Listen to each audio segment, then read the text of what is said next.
हाँ, वो मैं बात करूंगा आपसे। तो बुलडोजर उत्तराखंड में भी जो अभी भगवानपुर क्षेत्र में जो गांव है डाटा पट्टी में, वहाँ पर पत्थरबाजी की बात आई सामने की पत्थरबाजी हुई है। वहाँ पर एक आयोजन किया जा रहा था, राम भक्त कहें या क्या कहें, जो तलवार लेकर उस क्षेत्र से गुजर रहे थे और वो वीडियो वायरल है, वो सब लोगों ने देखा है। तो क्या कहते हैं आप सब तमाम बातों को लेकर? हालांकि वहाँ पर बुलडोजर नहीं चला गया क्योंकि वहाँ कांग्रेस के नेता वो राज्यपाल से मिलने के लिए चले गए थे। तो आप क्या कहते हैं इस माहौल को देखकर? धर्म संसद करने के लिए कहा गया, फिर पुलिस ने वहाँ पर अरेस्टिंग की। क्या उत्तराखंड में भारतीय जनता पार्टी की सरकार नहीं है? अगर भारतीय जनता पार्टी की सरकार है तो इन्होंने उस पर कदम क्यों नहीं उठाया? भाई मान लिया सीएम एक मुखिया होता है, एक देश का प्रदेश का जो है एक मुखिया है। क्या आज डीजीपी तक को मालूम नहीं है कि भाई वहाँ पे क्या हुआ है? आप ये बताइए कि भाई रुड़की के अंदर जो हुआ क्या वो अच्छा हुआ? बिल्कुल गलत हुआ।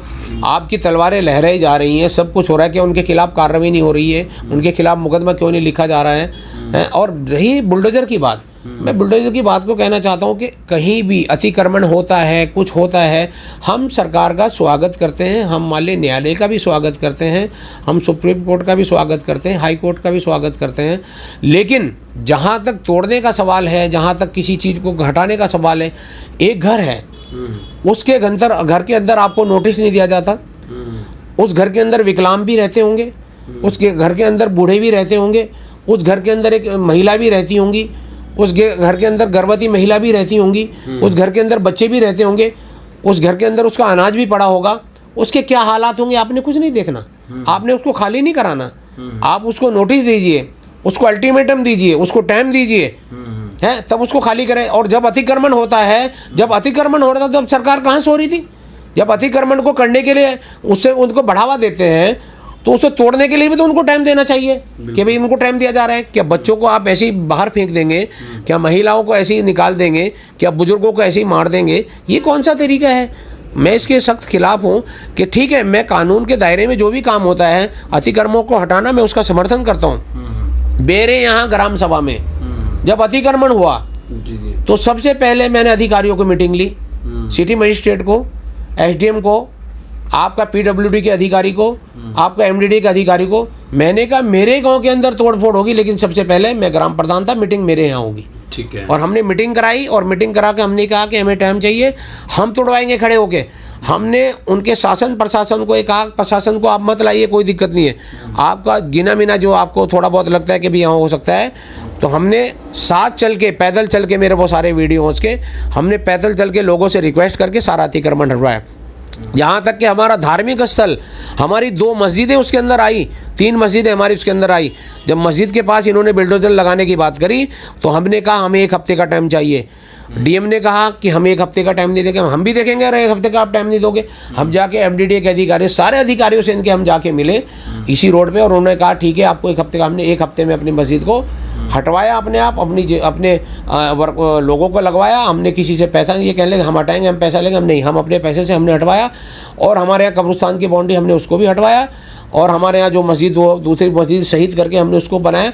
हमने किसी प्रशासन के आदमी को, आप पूछ रहे इतिहास है कि मेहवाले के अंदर कोई किसी के साथ रबड़ा हुआ हो, कुछ हुआ हो, कोई हुआ, तो ये एक तरीका होता है। ये थोड़ी आप किसी घर पे जाके ऐसे बिल्डोजर चला देंगे। आपकी तानाशाही है, हिटलर शाही है। हिटलर को किसी ने देखा? हिटलर ये बैठे हैं। और रही नरेंद्र मोदी जी की बात, मैं और अमित शाह जी की बात और योगी जी की बात, भाई आप लोगों के यहाँ इतना कुछ होता है, आपको पता ही नहीं रहता।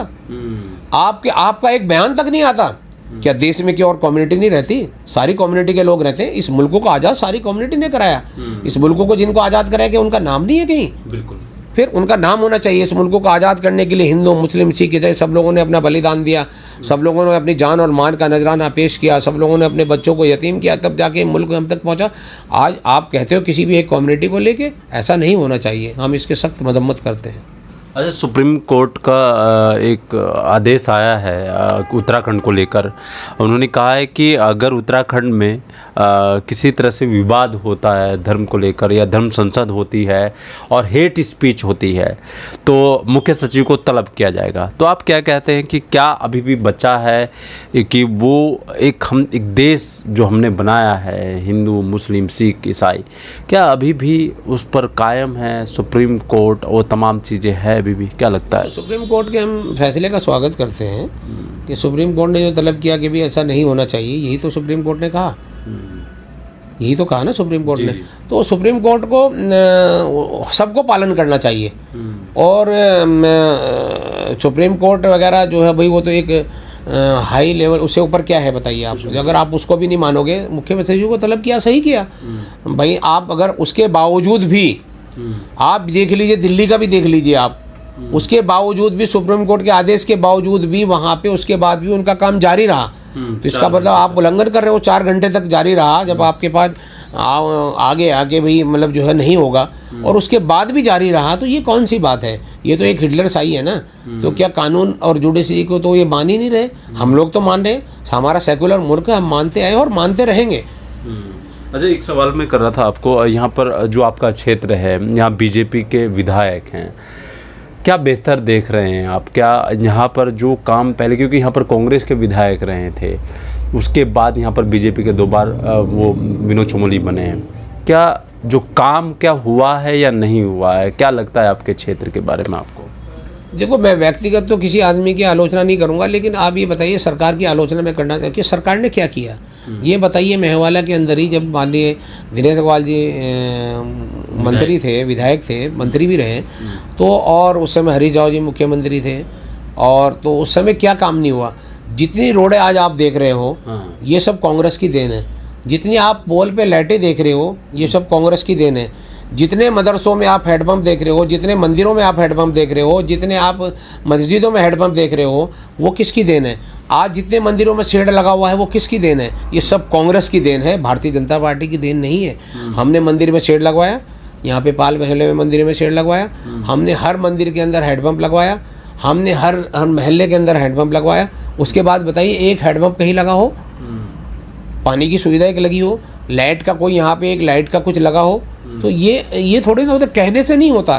धरातल पे काम होना चाहिए, हमें धरातल पे काम चाहिए। हम ठीक है, भारतीय जनता पार्टी जीत के हम देख रहे हैं अभी भाई क्या है, क्या करते हैं, लेकिन इससे पहले भी तो 5 साल लेके गए ना, क्या किया है बताइए? क्षेत्र के अंदर बता दो क्या है? क्या कूड़ेदान का कोई निस्तारीकरण किया हो, या हमारे यहाँ कोई नया कोई प्लांट लगाया हो, क्या बिजली का कोई नया प्लांट लगाया हो? बताइए आप, कुछ किया हो तो बताओ आप। उससे पहले जब हम ग्राम प्रधान थे, आज जो हमारे यहाँ ट्यूबवेल लग रहे हैं, ये जो हमारे यहाँ पानी की सुविधाएं हो रही हैं, तो किसका? ये तो वर्ल्ड बैंक का है, ये तो अमृत योजना का वो है। उस समय कांग्रेस की सरकार थी, तो उन्हीं चीज़ों को तो लागू कर रहे हैं, उसी चीज़ों को फॉलो कर रहे हैं ये। इन्होंने नया बताओ ना क्या किया नया? मैंने आपको शिक्षा के बारे में पूछा, उस पर इनसे सवाल कर लो आप कि आपने, आप मान ली विनोद चमोली से पूछ लो कि आप पूरी धर्मपुर विधानसभा में कोई शिक्षा का कुछ खोला है आपने? क्या आपने स्वास्थ्य का कोई खोला है आपने? क्या आपने कोई सुविधा लगी? आपने विधवा पेंशन कितनी लगाई है आपने? हमने 350 पेंशन लगाई है कैंप लगा के, हमारी सरकार ने, ठीक है ना।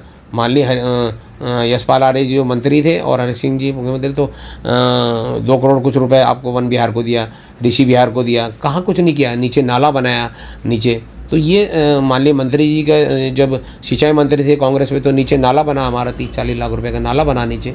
तो क्या कुछ नहीं हुआ बताए? उसके बाद बताओ ना क्या काम हुआ है। अच्छा, एक सवाल मेरा रह गया था, यशपाल आर्य जी के बारे में बात करना चाह रहा था आपसे मैं। अब कांग्रेस में हैं, कांग्रेस ने उनके अंतर्गत ही चुनाव लड़ा है, 2024 का भी चुनाव है, उसमें कहीं ना कहीं बड़ी भूमिका उनकी रहेगी। क्या देखते हैं आप उनको, यशपाल आर्य जी को आप?